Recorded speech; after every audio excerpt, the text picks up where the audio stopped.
Gente, tem uma mensagem muito especial essa noite.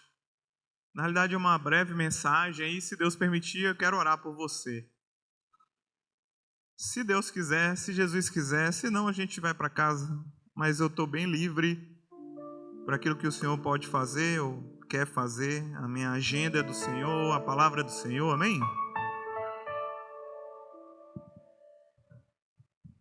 Você está feliz ainda? Eu queria te fazer uma pergunta hoje. Qual é o maior desejo do seu coração? Não é para responder para mim, é para você ser sincero com você. Qual é o maior desejo do seu coração hoje? Qual é o maior desejo que você tem? Uma casa? Um carro? Alguma necessidade que precisa desaparecer? Uma cura? Um toque? Qual é o seu maior desejo? O que você quer hoje? O que você precisa? O que você acha que precisa? Qual é o teu maior desejo? Responde isso para você. Analise sua vida, pense sobre sua vida agora e responda isso para você. Um parente que está doente, alguma coisa está acontecendo, uma situação precisa assumir. Qual é o maior desejo do seu coração? E se eu te disser algo nessa noite? Não desvalorizando o desejo do teu coração, mas uma coisa que nós precisamos é ser avivados pelo Senhor. E se Deus nos avivar, e se Deus nos tocar, e se Deus nos transformar, tudo aquilo que a gente acha que seria o desejo do nosso coração vai desaparecer, porque a gente vai ter um coração totalmente dele. E a gente não vai ter mais lealdade, concorrência de lealdade ao nosso coração. A gente vai ter os olhos no lugar certo, o nosso coração buscando a pessoa certa. E às vezes as situações não mudam. Falei isso no sábado passado. Mas quando o nosso coração muda, toda a nossa vida é transformada. Mais do que claro é que nós precisamos ser avivados. Nós precisamos de um avivamento. Nós precisamos ser tocados pelo Senhor. Nós precisamos ser transformados. Uma coisa interessante que Lucas falou no início, ele falou sobre a alegria do Senhor. E a alegria vem para aqueles que estão tristes. Porque aquele que está alegre não precisa. Da mesma forma que Jesus falou que ele não veio para os que se achavam santos, mas ele veio para aqueles que realmente tiveram uma noção de quem eles eram. Eles tiveram uma noção do seu pecado, eles tiveram uma noção da sua doença, eles tiveram noção de quem realmente é da sua própria necessidade. Então eles olharam para o médico dos médicos chamado Jesus e desejaram Jesus. Por isso que Jesus falou: eu não vim para os que são sãos, mas eu vim para os doentes, para curar os doentes. E eu quero te levar a isso, aonde você deixa qualquer outro tipo de desejo, você foca o seu coração diretamente para Deus e fala: eu estou morto, eu preciso ser avivado, eu preciso de um toque, eu preciso de um toque fresco, eu preciso de um vinho novo, eu preciso de um avivamento na minha vida, eu preciso de um avivamento pessoal, irmão. Isso não é produzido pelo homem, isso não é uma torneira que se abre e se fecha, não é um interruptor que você liga e desliga. Isso vem do alto, isso vem de Deus. O homem não é capaz de administrar, o homem não governa, o homem não é, sabe, o homem não tem a capacidade de fazer ir mais, de fazer ir menos, de mais profundo, não. Isso vem de Deus. Agora, como isso vem?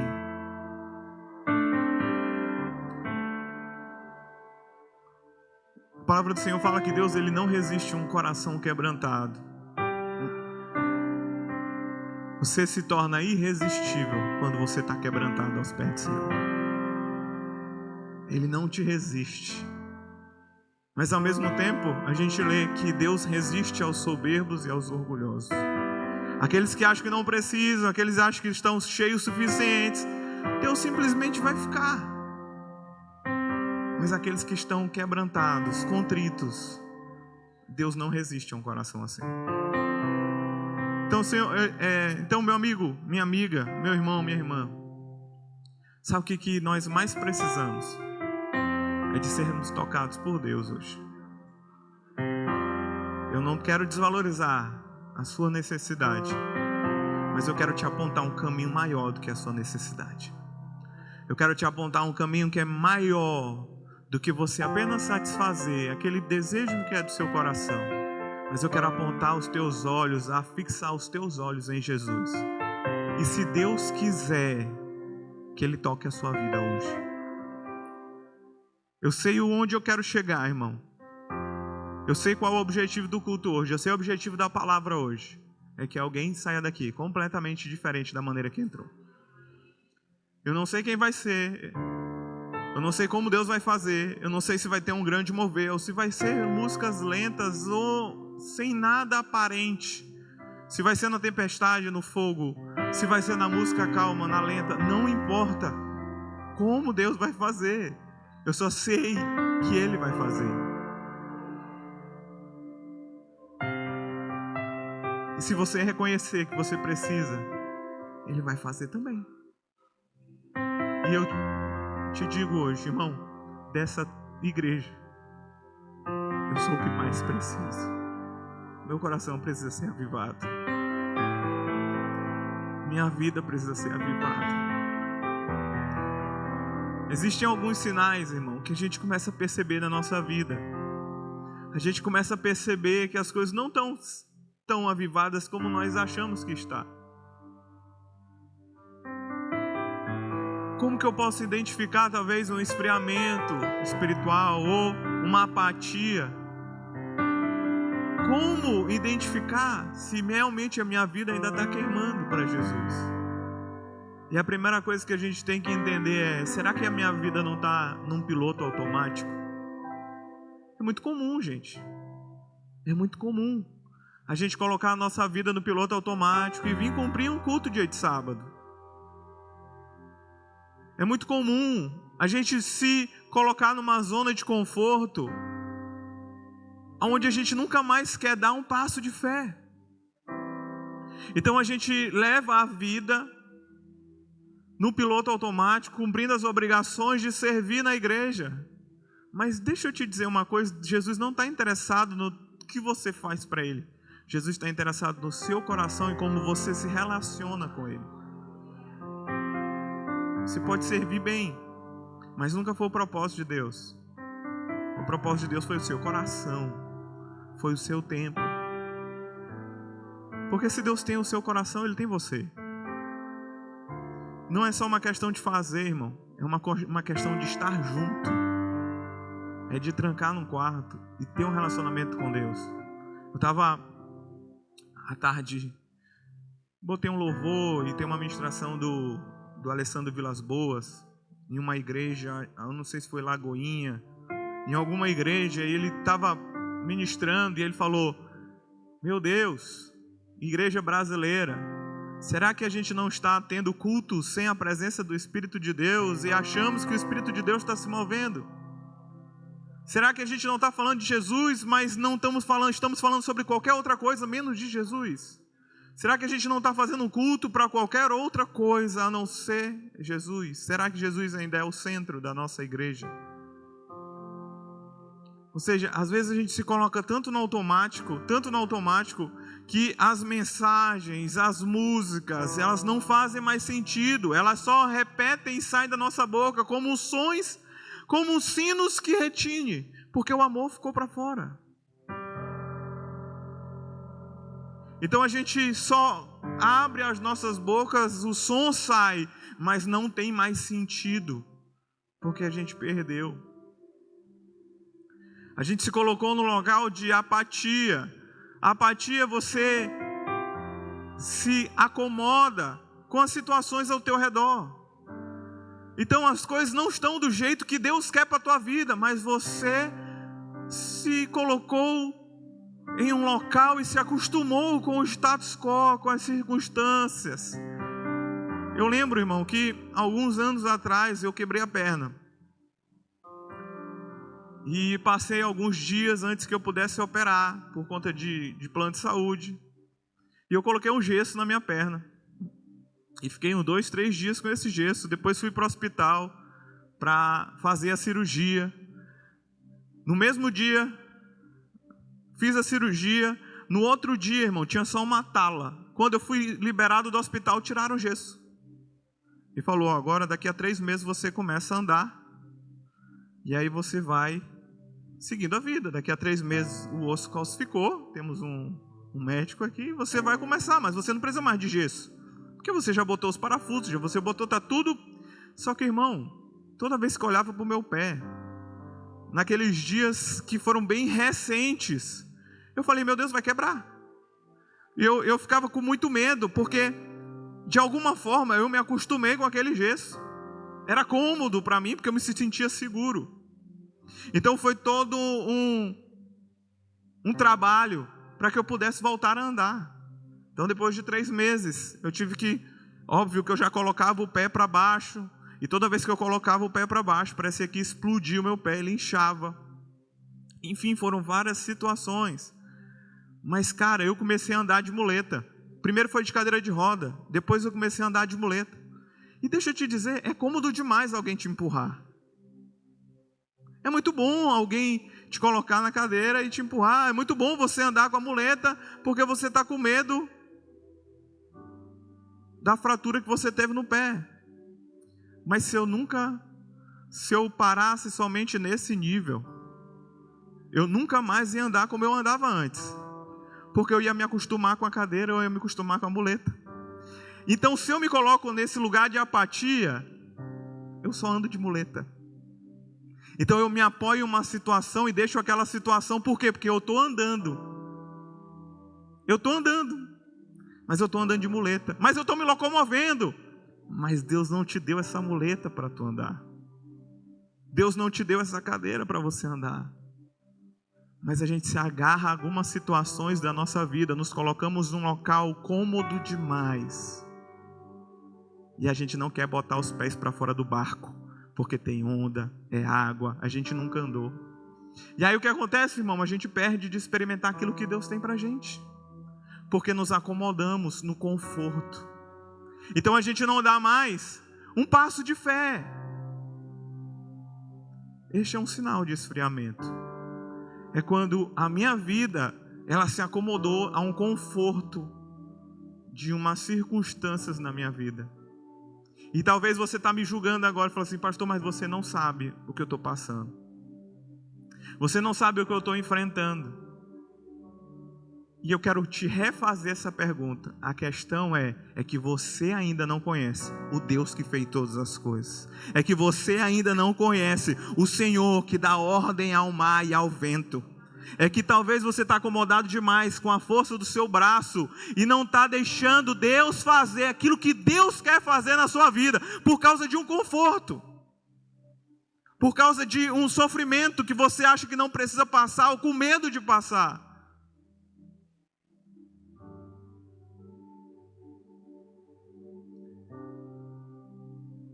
Deixa Deus chacoalhar a sua vida. Deixa Deus tirar as muletas. Deixa Deus tirar aquilo que você se apoia.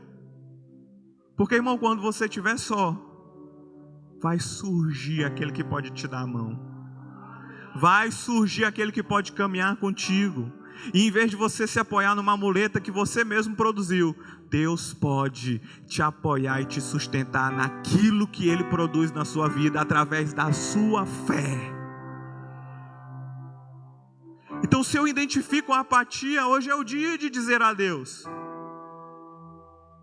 Eu não estou aqui para te julgar. Eu me arrependi de cada coisa que eu falei, Senhor, eu me arrependo da apatia. Eu me arrependo de estar satisfeito com o nível que eu estou andando hoje. Eu estou satisfeito? Não, cara, eu não quero. Eu não quero parar. Aviva, mais uma vez. Mais uma vez, Jesus, eu não estou satisfeito. Eu sou grato, mas eu não estou satisfeito. Se a gente para e está satisfeito, a gente permanece em um local onde a gente não foi chamado para estar. É raso, é medíocre. Em Apocalipse 2, 1, 5 fala: o anjo da igreja em Éfeso escreva estas coisas, diz aquele que conserva na mão direita as 7 estrelas e anda no meio dos 7 candelabros de ouro. Conheço as obras que você realiza, tanto o seu esforço como a sua perseverança. Sei que você não pode suportar os maus e que pôs à prova os que se declaram apóstolos e não são. Descobriu que são mentirosos. Você tem perseverança, suportou provas por causa do meu nome, sem esmorecer. Tenho, porém, contra você o seguinte: você abandonou o seu primeiro amor. Lembre-se, pois, de onde você caiu. Arrependa-se e volta à prática das primeiras obras. Se você não se arrepender, virei até você e tirarei o candelabro do lugar dele. Primeiro sinal, irmão, a apatia. O que ela produz em nós? A gente perde o primeiro amor. E quando a gente fala sobre o primeiro amor, não é só voltar a um lugar onde você se apaixonou por Jesus. Quando eu escuto o primeiro amor, eu vejo um local, uma escala de prioridade. Sabe por quê? Porque aquilo que você mais ama é aquilo que é prioridade na sua vida. Você sabia disso? Aquilo que você mais ama é aquilo que você mais gasta seu tempo. Salmo... Não vou falar agora. O que você tem gastado a sua vida? Com que você tem depositado a sua vida? Qual é o tempo que você tem gastado? Será que você tem só servido a Deus? Ou será que se você ainda está amando a Deus? Será que você ainda está apaixonado por Deus em um relacionamento? Porque a apatia, ela rouba o primeiro amor. Qual é o que tem mais coisa na sua agenda, irmão? O que tem tomado todo o seu tempo? É isso que você ama. É o que você mais se esforça. É o que você mais gasta tempo. E uma certeza nessa noite é: nós precisamos ser avivados. Mais uma vez, nós precisamos ser avivados. Mais uma vez, a escala de prioridade na nossa vida precisa ser alinhada. Mais uma vez, a apatia precisa sair da nossa vida. Mais uma vez, o piloto automático tem que ficar de lado. Mais uma vez. E o que isso produz em nós, irmão? A falta de amor também pelos perdidos. Um outro sinal de esfriamento é falta de amor por aqueles que estão ao nosso redor. Por quê, irmão? Porque a gente se acostuma. A gente se acostuma com as pessoas. A gente se acostuma pelo fato delas não conhecerem a Deus. Ora, as Escrituras falam que há festa nos céus quando um pecador se arrepende. Irmãos, todos os anjos estão glorificando a Deus, estão cantando a Deus. E a gente fica indiferente quando alguém não se arrepende, quando alguém se converte, a gente fica indiferente. Existem duas grandes comissões: amar a Deus sobre todas as coisas e amar ao próximo como a nós mesmos. Você não queria que alguém falasse sobre as boas novas para a sua vida? E por que muitas vezes, irmão, a gente não tem aberto as nossas bocas para falar as boas novas? E eu não falo isso, irmão, para que você só fale, mas que você realmente viva o Evangelho, e através da sua vida as outras pessoas serão alcançadas. Às vezes a gente acha que precisa se preparar, ou precisa fazer todo. Oh, gente, queria um tempo. Amado Senhor, irmãos da igreja da minha faculdade, quero vos falar nessa tarde que a bênção dos céus do Senhor Altíssimo Todo-Poderoso. Não, gente, é só falar: gente, você nem sabe, aquela depressão que eu tinha, o Senhor me tocou, fui curado. E Ele pode fazer na sua vida. Igual o cego de nascença, foram interrogar o cego de nascença. Começaram a perguntar: quem foi que te curou? Ele: não sei, um homem chamado Jesus. E ele: não é o pecador? Se é pecador, não sei. Sei que eu era cego, agora eu enxergo.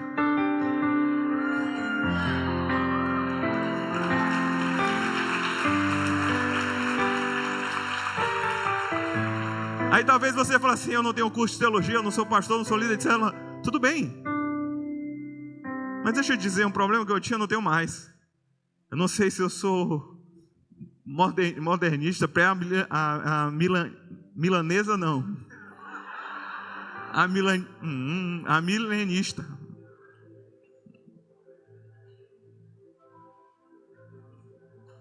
Você está feliz ainda? O que as pessoas querem ver, ouvir, é aquilo que o Senhor tem feito na sua vida. Sabe qual é a palavra que você tem mais autoridade? É aquela que o Senhor fez na sua vida. É o seu testemunho. É engraçado que a minha mãe, ela não gostava de contar testemunhos repetidos. E toda vez ela contava. Ela disse, eu não vou falar isso na pregação não, porque toda vez eu falo. Mas gente, é o que mais temos autoridade. É aquilo que o Senhor faz em nós. E é isso que as pessoas precisam ouvir. Não é o quanto você sabe. É o quanto você permitiu Deus fazer na sua vida. Não é sobre os cursos que você tem. É sobre as obediências que você se colocou em submissão a Deus. Não é o quanto de Bíblia você sabe, irmão. É o quanto de Bíblia você tem vivido no dia a dia. Não é o quanto você sabe. É o quanto você tem suportado as dores em amor a Deus. E aí você pode abrir a sua vida e falar assim, eu passei por isso. Meu casamento estava destruído, mas Jesus veio na minha casa e restaurou. Aí tu vai perguntar, mas como é isso? Tem que fazer 7 dias, 8 dias. Irmão, não sei, só sei que ele veio, só sei que ele vai. Chama ele que ele vem e cura. Não é o método, é o Deus que faz. É Ele. O que acontece, irmão, é que às vezes a gente não tem falado porque a gente perdeu o amor pelas pessoas. Então a gente olha as situações de Deus destruindo casamentos, destruindo famílias, e a gente fica apático. A gente não quer se meter por medo de sermos julgados, mas você carrega uma palavra viva que tem poder para penetrar juntas e medulas, separar aquilo que é de Deus e aquilo que não é de Deus. Deus te deu autoridade para você condenar o pecado, mas salvar o pecador. Você tem autoridade para falar errado, mas Jesus te ama e Ele quer te tirar disso.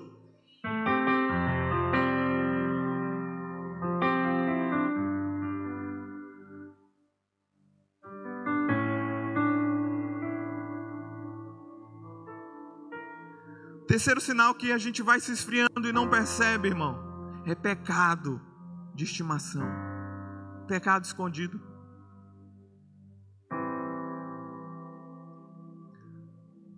Às vezes a gente vai se esfriando e vai permitindo algumas situações, e a gente vai achando, não tem nada a ver, aí vai ficando, daqui a pouco, irmão, a gente está carregando uma bagagem que Jesus já pagou o preço. Se você abrir sua boca em arrependimento e confessar, Ele é fiel para te perdoar e apagar os teus pecados. Você sabia, né, irmão, que ninguém mais vai ser condenado ao inferno por causa dos seus pecados? Que é isso, pastor? Todo mundo vai ser condenado porque não aceitou um preço que já foi pago. Jesus já pagou o pecado do ontem, do hoje e do eternamente. Então o inferno não é para quem pecou, o inferno é para quem não aceitou, não recebeu o sacrifício que Jesus fez na cruz.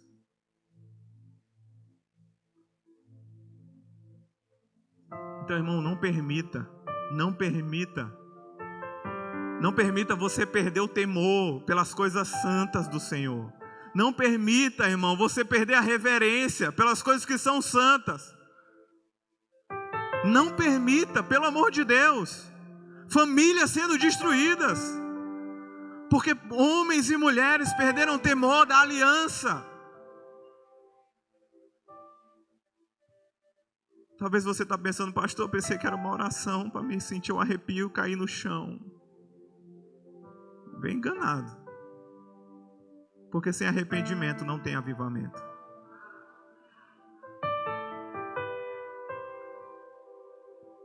Irmão, deixa eu te dizer, pecado é coisa séria.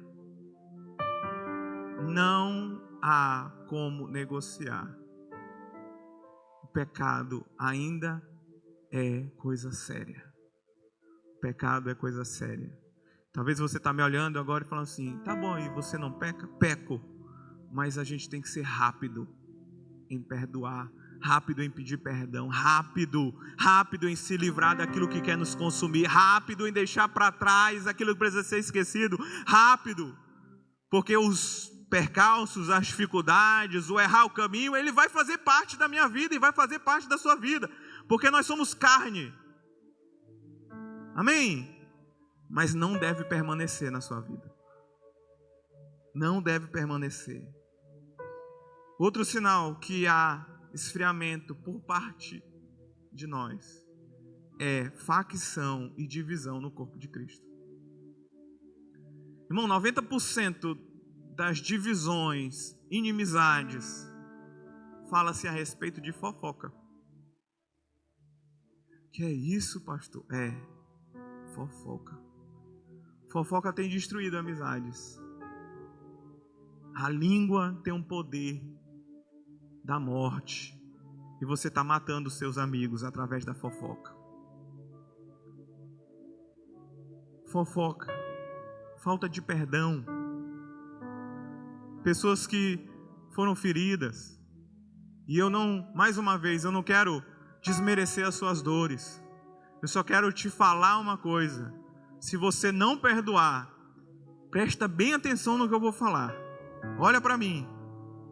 Se você não superar o perdão, você não superar essa situação com perdão, a raiz de amargura se tornará a tua identidade.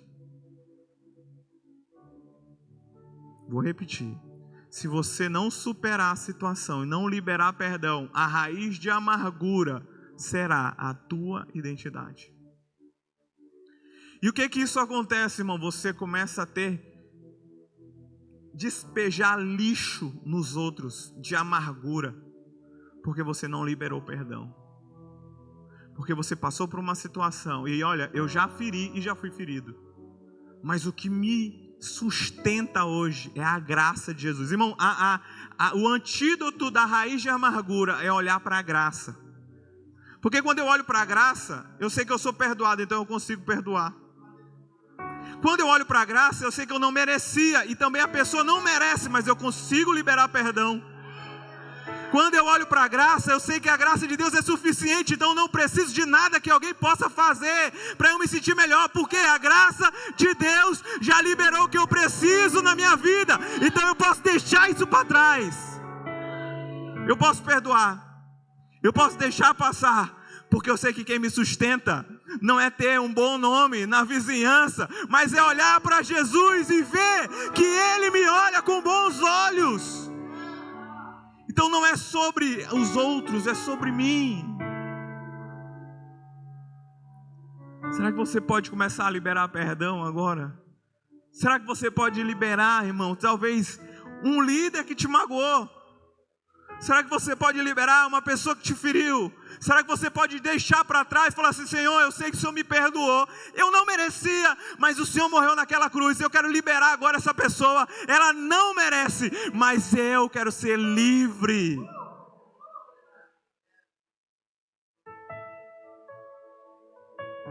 Quando a gente retém o perdão, irmão, é um sinal que nós estamos esfriando, porque eu tiro os meus olhos da graça.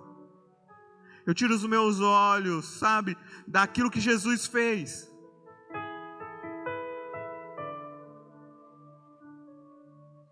Não faça da amargura, irmão, a sua identidade. Saber que você é amado incondicionalmente libera você a amar também.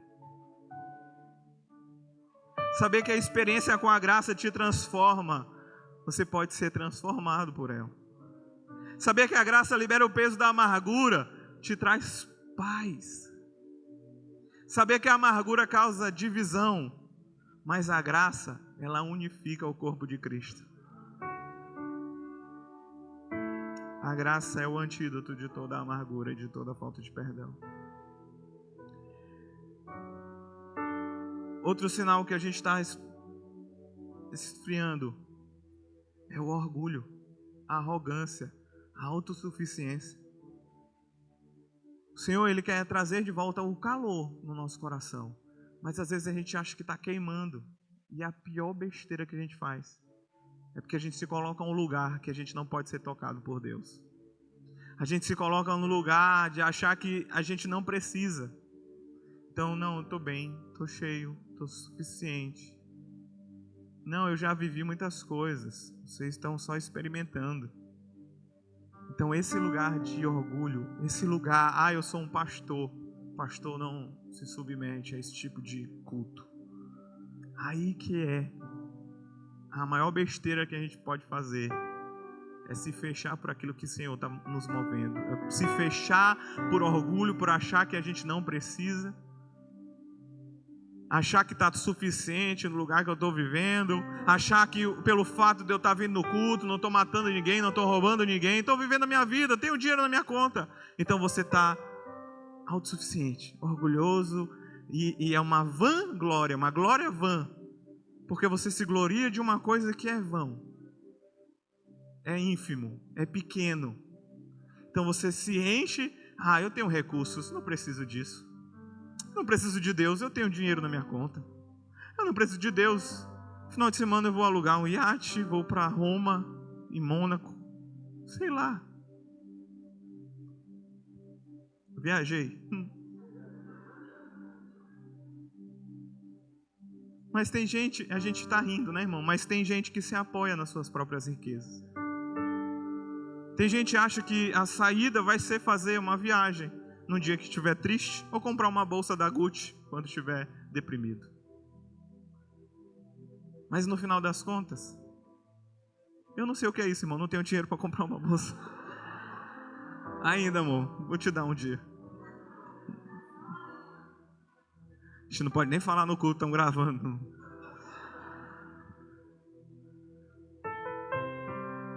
Eu anotei uma frase que eu tirei de uma pregação que eu falei sobre a alegria da salvação aqui no culto. Eu não sei onde está. Só um minuto. Você está com pressa? Já tem alguns minutos.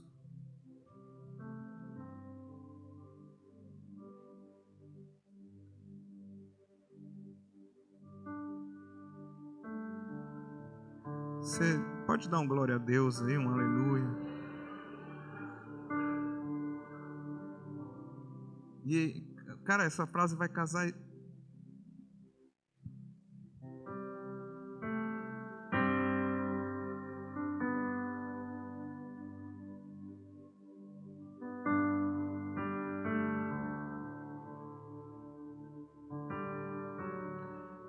Vi. O autor é desconhecido, não sei quem disse, mas a frase diz o seguinte: todo mundo deveria ser muito rico e ter muito sucesso para descobrir que esse não é o objetivo da vida. Todo mundo deveria ter muito dinheiro, muito rico e muito sucesso para descobrir que esse não é o objetivo da vida. Aleluia. Então, irmão, às vezes a gente está abafando, achando que está caminhando com Deus. Sabe quem fez isso? Sansão. Sansão disse para Dalila o seu segredo, que não poderia cortar o seu cabelo. Em Juízes 16, eu não vou ler, você conhece a história, é muito conhecida. E aí os filisteus entraram, e tem uma frase, irmão, que marca o meu coração e para marcar o seu, fala assim: mas ele se levanta e ele se coloca à batalha, e a palavra do Senhor diz o seguinte: mas ele não sabia. Vou ver qual verso. Eu vou ler, irmão, né? Melhor. Quando Dalila, Juízes, né? 16, verso 18 a 22. É rapidinho. Quando Dalila viu que ele havia contado o seu segredo, mandou chamar os governantes dos filisteus, dizendo: venha mais uma vez, porque agora ele me contou o seu segredo. Então os governantes dos filisteus vieram até ela e trouxeram com eles o dinheiro. Dalila fez com que Sansão dormisse no colo dela, e tendo chamado um homem, mandou rapar-lhe as 7 tranças da cabeça. Assim começou a subjugá-lo. Sansão havia perdido a sua força. Então ela gritou: Sansão, os filisteus vêm vindo aí. Ele despertou do sono e disse consigo mesmo: vou sair como nas outras vezes e me livrarei. Mas ele não sabia ainda que o Senhor já havia se retirado dele. Oh, meu Deus! Mas ele não sabia ainda que o Senhor já havia se retirado dele. Irmão, sabia que a gente se acostuma com os ambientes, com o culto, o arrepio, com as coisas? Então a gente às vezes entra nesse estado de automático e desse esfriamento, a gente perde o temor pelas coisas de Deus, reverência, honra pela presença de Deus. Então o Senhor vem, você sente a presença de Deus, mas você trata isso de qualquer forma. E aí você acha que Deus ainda vai permanecer.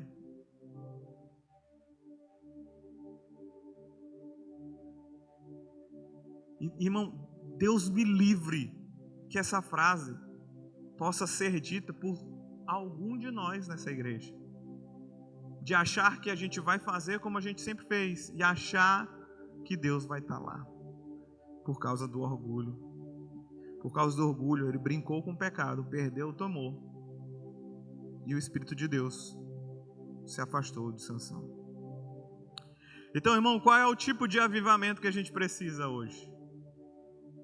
A gente precisa de um fogo fresco do Senhor.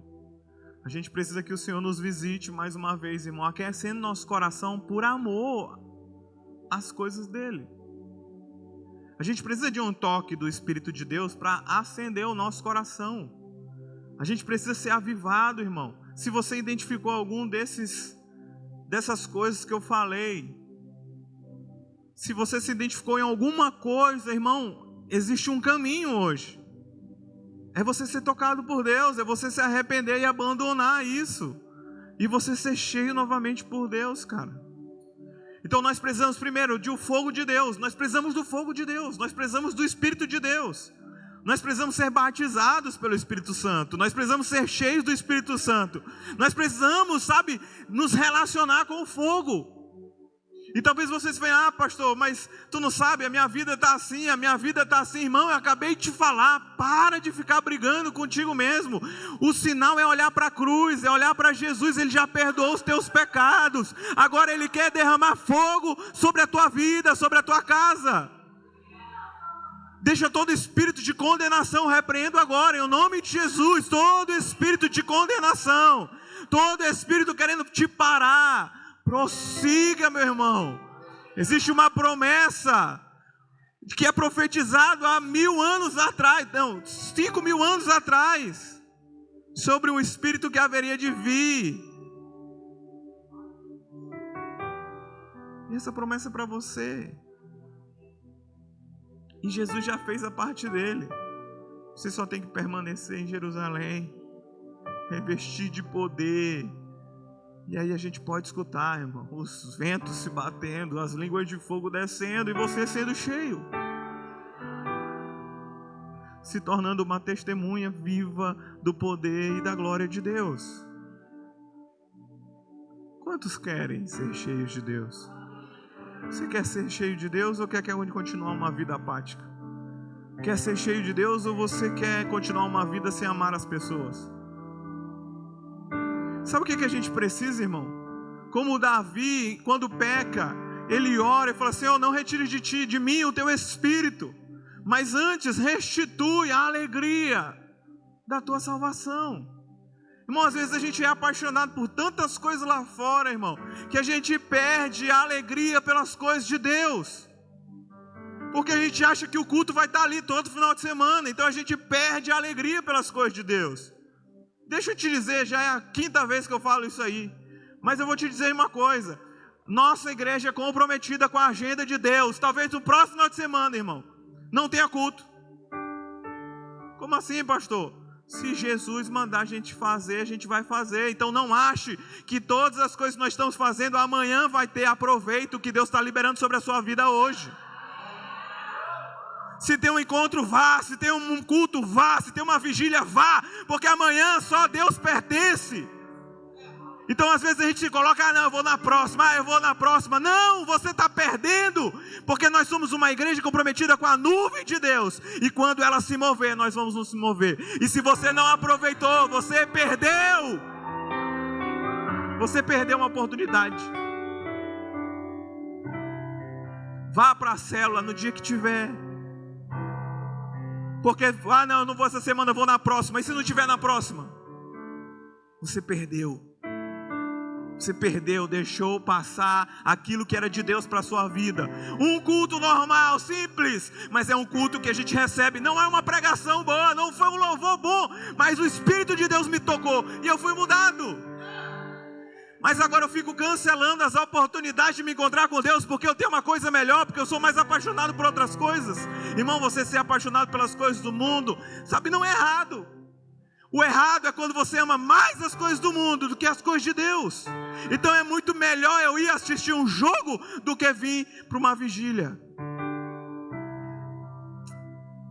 Eu nem gosto de falar essas coisas, mas é porque é a verdade. Se eu amo a Deus, eu amo tudo que é as coisas de Deus.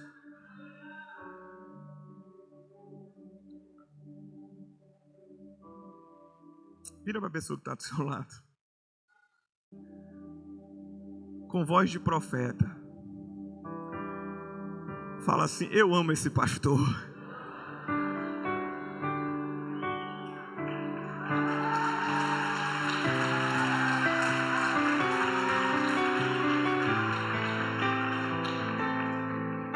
Que você me olhou com cara feia. Fiquei intimidado.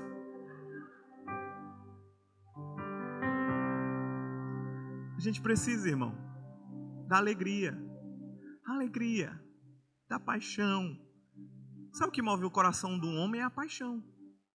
Que a gente acorda de manhã é a paixão. A gente é apaixonado pelas coisas. E ser apaixonado pelas coisas não é errado. Vamos lá, não é errado você gostar de um time de futebol. Tem gente que gosta do Flamengo, mas não consegue entender.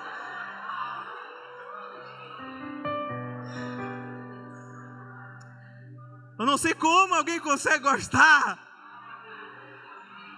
O pior é que 90% é flamenguista. Meu Deus. Duas coisas que a gente combate: o pecado e o flamenguista.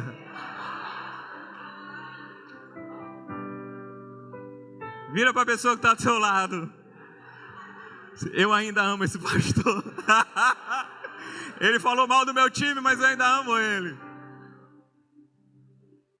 Aqui é só flamenguista, tudo me olhando cara feia.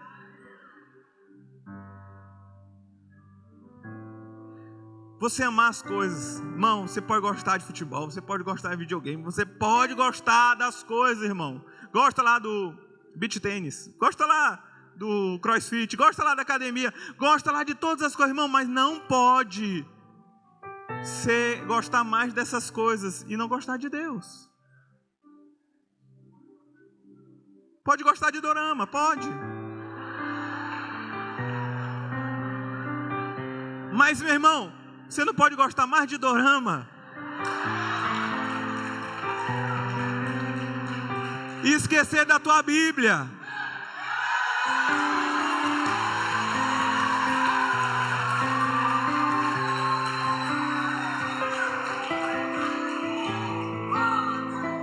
Você pode gostar mais de dorama, mas você não pode esquecer que você tem que se encontrar no quartinho com um homem que é mais bonito que aqueles coreanos.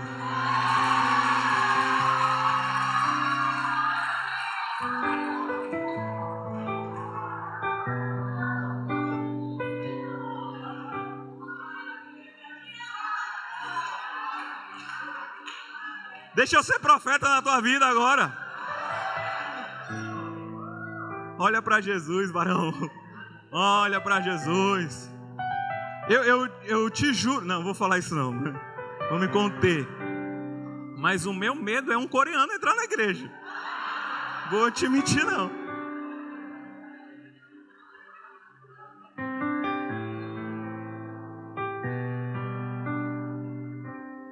Amém. Você está feliz ainda?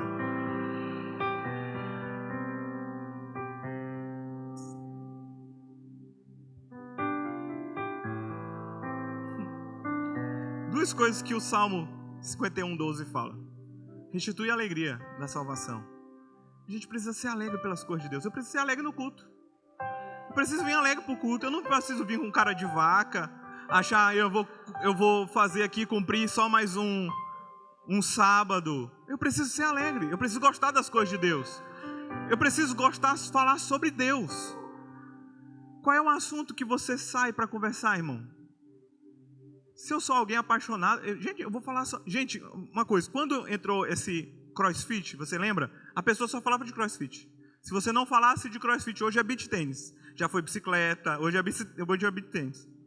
Se você não fala na rodinha, você não tem assunto. Porque eles estão fazendo, estão se apaixonando e gostam de fazer aquilo. É verdade ou não? Eu não vou pedir para você levantar a sua mão, beach tenista, hoje. Mas se você é apaixonado pelas coisas de Deus, irmão, quando você se encontra com seu irmão na fé, você vai falar de quê? Da vida dos outros? Você vai falar das coisas de Deus. Você vai viver Deus, você vai respirar Deus. Por quê? Porque é a paixão da sua vida. Então, se eu não estou respirando Deus, vivendo Deus, eu perdi a alegria das coisas de Deus. E essas coisas, irmão, não são absurdos que a gente fala, meu Deus, ele perdeu a alegria. Não, irmão, é sutil. É sutil. E todos nós, dentro desse lugar, passa por isso. Nós podemos chegar e nos colocar no lugar que a gente se vai nesse piloto automático e perde a alegria pelas coisas de Deus, a paixão pelas coisas de Deus. E a outra coisa que ele fala sobre um espírito voluntário, um espírito disposto. Agora, qual é a diferença de disponível para disposto? Disponível, você tem tempo, você quer, você está lá. Você tem recurso, você tem tempo. Mas nem sempre você vai fazer, porque você está disponível. Mas disposto? Disposto é diferente por quê? Porque talvez você não tenha tempo, você não tenha recurso, mas você faz e paga o preço para fazer. Quando Davi ora que o pecado esfriou o seu coração, ele fala, Senhor, restitui a alegria que eu tinha de fazer tuas coisas. E peraí, me dá um espírito disposto a quê? A pagar o preço para viver alegre nessa situação. A gente precisa disso, irmão. A gente precisa ser tocado por Deus, avivado por Deus, porque eu reconheço que nessa área eu estou morto. Então eu preciso da vida de Deus, eu preciso de um toque de Deus. A alegria da salvação é um presente de Deus que nos fortalece para servir e amar ao próximo com o espírito voluntário. John Wesley. Ou seja, eu preciso reacender o fogo da paixão, reacender a alegria no meu coração e preciso também reacender o senso de missão na minha vida. Eu preciso reacender o senso de missão e saber que aquilo que Deus fez na minha vida, isso precisa ser compartilhado, isso precisa ser derramado, porque aquilo que o Senhor tem derramado, Ele precisa transbordar e passar para que outras pessoas possam também ser tocados. Nós temos uma missão de fazer discípulos, nós temos uma missão de propagar o Evangelho, nós temos uma missão. Agora deixa eu te dizer o que acontece. É que às vezes a pessoa fala assim, eu tenho um chamado missionário para ir para a Coreia.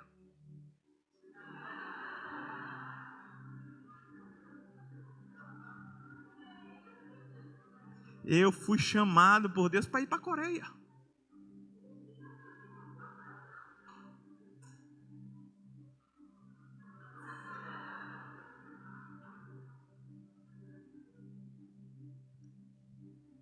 E aí você passa por um coreano e não prega, porque você vai pregar só quando chegar na Coreia. Isso não é missão, isso é oportunismo. Aí eu tenho um chamado missionário, mas chamado a gente não liga e desliga, irmão. Eu tenho um chamado missionário para os perdidos, quero ir para a África. Beleza, e a África do seu bairro? Você tem chamado para a célula? Ou é só quando você viaja que vai despertar o seu senso de missão? Eu tenho um chamado missionário. Vou me preparar. Vou fazer cursos. Tudo bem, tudo é legítimo, desde que a intenção do seu coração esteja certa. Sabe qual foi o meu aprendizado? Eu não tenho um curso de teologia. Creio que varei. Não quero desmerecer. Mas sabe qual foi o meu curso de teologia? Célula, durante 13 anos da minha vida. Quer aprender a pastorear? Seja líder de célula. Quer aprender a amar pessoas? Discipule pessoas. Porque não tem ensino melhor, irmão, do que é na prática, cara a cara. Eu já contei para vocês que, diante das minhas doidices e das situações que eu não tinha resposta, eu orava as piores orações possíveis para resolver situações. Tive umas pessoas em um determinado tempo na minha célula, e elas tinham um relacionamento. E um dia eles terminaram esse relacionamento, e a menina veio e botou tudo para fora. A gente tinha uma vida de casado, a gente fazia isso, fazia aquilo, ele vinha e fazia, enfim, contou tudo. E aí a gente, numa reunião para tentar salvar a vida dos irmãos, restaurar o seu relacionamento com Deus, porque eles estavam vivendo uma vida em pecado. E a gente sentou com eles, ouviu toda a história dela. Quando o rapaz foi falar, ele falou: é mentira, eu terminei com ela, agora ela quer me difamar na igreja. Ele era um líder de célula. E é mentira dela, ela quer me difamar. Eu tenho uma conduta ilibada, um testemunho que todos estão vendo. Eu falei: tem alguma coisa. Ela fala que eles tinham uma vida de pecado, estavam vivendo como casados, faziam tudo, e ele está dizendo que é mentira. Eu falei: agora lascou. Porque se eu fico do lado dele, eu perco ela. É verdade ou não? Se eu fico do lado dela, eu perco ele. Eu falei: vou orar. Terminou a reunião, vou orar, estou indo para minha casa. Lembro lá na curva 90 ainda, chegando em casa, indo para casa, eu tive uma brilhante ideia. Veio dentro de mim assim: ora para o cara bater o carro se for mentira. Eu falei: eu? Ele ama o carro dele. Ora para ele bater o carro se for mentira. Eu falei: Senhor Jesus, se esse caboclo está mentindo, ele bate o carro. Toca no coração dele, Senhor. Toca na finança dele. Beleza. À noite eu tinha uma reunião com essa pessoa. E ele veio trazendo o celular dele com todas as suas mensagens, para me provar que ele tinha um testemunho de cristão. Ele sentou. A gente está conversando, 5 minutos depois eu escuto: pum! O vizinho saiu de casa, deu ré, bateu no carro dele. E eu falei: mentiroso, filho da mãe. Nego mentiroso do capiroto. Irmão, ele foi lá, resolveu com o vizinho. Eu falei: vizinho é gente boa, ele vai pagar o seu carro. Não se preocupe, vai dar tudo certo. Quando ele entrou em casa, eu falei: mentiroso. Eu orei que se fosse mentira, tu ia bater teu carro. Ele fez assim, ó. Eu, mentiroso. Ele...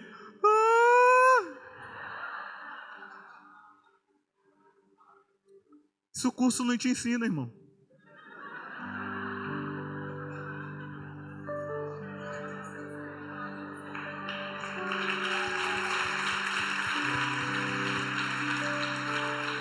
Por que eu estou te falando isso? Por que eu estou te falando isso? É porque você tem um campo missionário chamado célula. E você está esperando uma passagem para ir para outro lugar do mundo para começar a evangelizar. Você tem um campo prático, você tem discípulo, você tem pessoas ao teu lado para te ensinar, para te exortar, para você ensinar e para você exortar. E você está fazendo o que com isso? Com a oportunidade que Deus está colocando na sua mão? São nas coisas simples, irmão, que nós somos mudados e nós somos transformados. São nas coisas simples. Você não tem um liga e desliga do teu chamado. Você vive o teu chamado integralmente. Porque a tua identidade, ela não muda pelo lugar que você entra. As pessoas é que mudam através da identidade que o Senhor colocou sobre a sua vida. Eu estava conversando com uma pessoa e ela está passando por muitas dificuldades na família. E ela me falou que está orando pelos seus filhos, e os filhos estão mudando, estão sendo mudados, transformados. Só que um amigo do filho dela mudou para perto deles agora. E o menino é muito encapetado. Você não sabe o que é, então tá de boa. E aí o filho foi falar para esse amigo: minha mãe é crente e tal. Aí essa pessoa falou assim: ela vai ter que orar muito agora, porque a gente vai sair, vai para as festas, vai para as coisas, tudo. E essa pessoa compartilhou comigo, né? Eu falei assim, ele está todo enganado. Ele que vai ter que se preocupar com a tua oração. Porque esse nego se converte. Quando pisa na tua casa, imagina esse cara que está morando perto de ti. Irmão, quando a luz está, as trevas que saem. Quando a luz é ligada, quando a luz é estabelecida, as trevas se dissipam. Então a gente não tem medo das trevas. Elas vão precisar sair quando nos posicionamos no local onde Jesus nos chamou para estar, como luz do mundo e sal da terra. Amém? Então nós precisamos ser restaurados. Nós precisamos ser restaurados, nosso senso de missão, a forma que a gente enxerga o que a gente vive, irmão. Porque existe um modismo evangélico de fazer missões. Eu preciso viajar. Irmão, você precisa sair da sua casa, porque na porta eu te garanto que você vai ver alguém que não conhece Jesus. E como eu me preparo para ser avivado? Se arrependa. Não tem outra forma. Não tem o que você fazer, não, precisa de arrependimento. Aonde há arrependimento, há avivamento. Aonde há arrependimento, há a possibilidade de Jesus nos restaurar, nos avivar e mudar completamente a nossa vida. Nós precisamos de arrependimento. Joel 2, 28 e 29. Abre aí. Essa passagem, toda vez que a gente vai falar sobre o batismo no Espírito Santo, a gente vai falar sobre um poder de Deus, que é uma promessa de Deus. O apóstolo Pedro, ou João, fala lá em Atos, né? Quando ele fala a respeito do batismo do Espírito Santo, o apóstolo Pedro fala, lá em Joel 2, 28.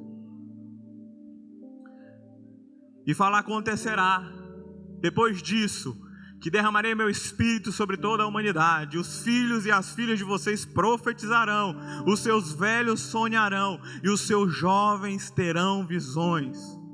Até sobre os servos e sobre as servas derramarei o meu espírito naqueles dias. Amém? Só até aí. Isso aqui é um avivamento, irmão. Uma promessa de um grande avivamento que aconteceu em Atos e permeia até os dias de hoje.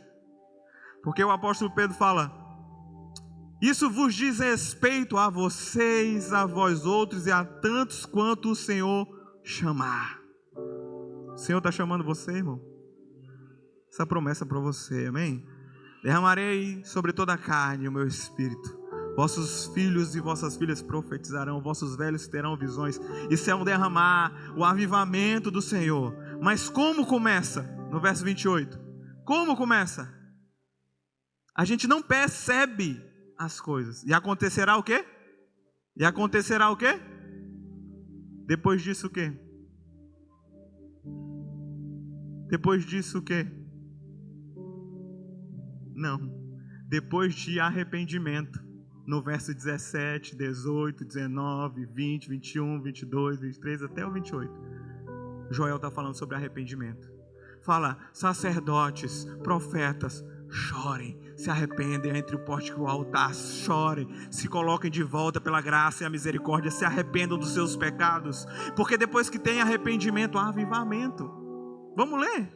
Joel 2,12 fala, ainda assim agora mesmo diz o Senhor, convertam-se a mim de todo o coração, com jejuns, com choro, com pranto, rasguem o coração e não só as roupas, convertam-se ao Senhor seu Deus, porque Ele é bondoso, compassivo, tardio em irar-se e grande em misericórdia, e muda de ideia quando o mal que havia anunciado. Quem sabe se Ele não se voltará e mudará de ideia, e ao passar, deixe uma bênção para que vocês possam trazer oferta de cereais e libações ao Senhor seu Deus. Troquem a trombeta em Sião. Isso fala o quê? Ao povo de Deus. Proclamem um santo jejum. Convoquem uma reunião solene. Reúna o povo. Santifiquem-se a congregação. Congreguem os anciãos. Reúnam as crianças e os que mamam o peito. Que o noivo saia do seu quarto e a noiva dos seus aposentos.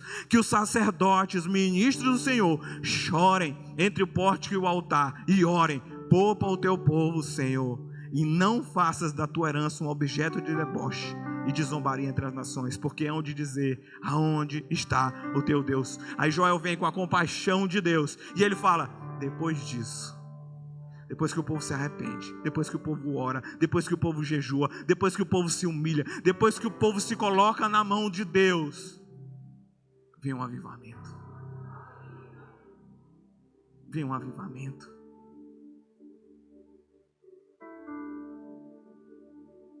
Eu quero te fazer um convite hoje. Se arrependa. Se arrependa de uma apatia. Se arrependa do piloto automático. Se arrependa de uma vida rasa. Se arrependa de um conformismo. Se arrependa de um conforto. Se arrependa da falta de amor ao próximo. Se arrependa pela falta de fogo na sua vida. Se arrependa por perder a alegria. Se arrependa, porque só tem um caminho, irmão, de ser avivado. É reconhecer que está morto. Só tem um caminho para voltar a queimar, é se arrepender, é falar, é ter a noção de que eu não estou queimando como eu deveria queimar. Eu não estou buscando como eu deveria buscar, eu não estou buscando, eu não estou me encontrando, eu não estou fazendo. E aí que está a grande chave. É porque quando eu me arrependo, o passo que eu dou para Deus, Ele dá um passo em direção a nós. É quando eu me arrependo, Ele derrama o seu Espírito para me sustentar, para me avivar. E eu quero fazer isso. Você tem vontade de fazer isso hoje? Amém, eu vou fazer só. Mas eu vou me arrepender, irmão, hoje. Eu vou me arrepender, irmão, da apatia. Eu vou me arrepender da falta de alegria. Eu vou me arrepender pela falta de amor, pela perca do primeiro amor. Eu vou me arrepender. E eu espero, irmão, que hoje seja um marco, que a partir de hoje o Senhor derrame um avivamento sobre a sua casa, sobre você, se você assim desejar. Você pode ficar em pé.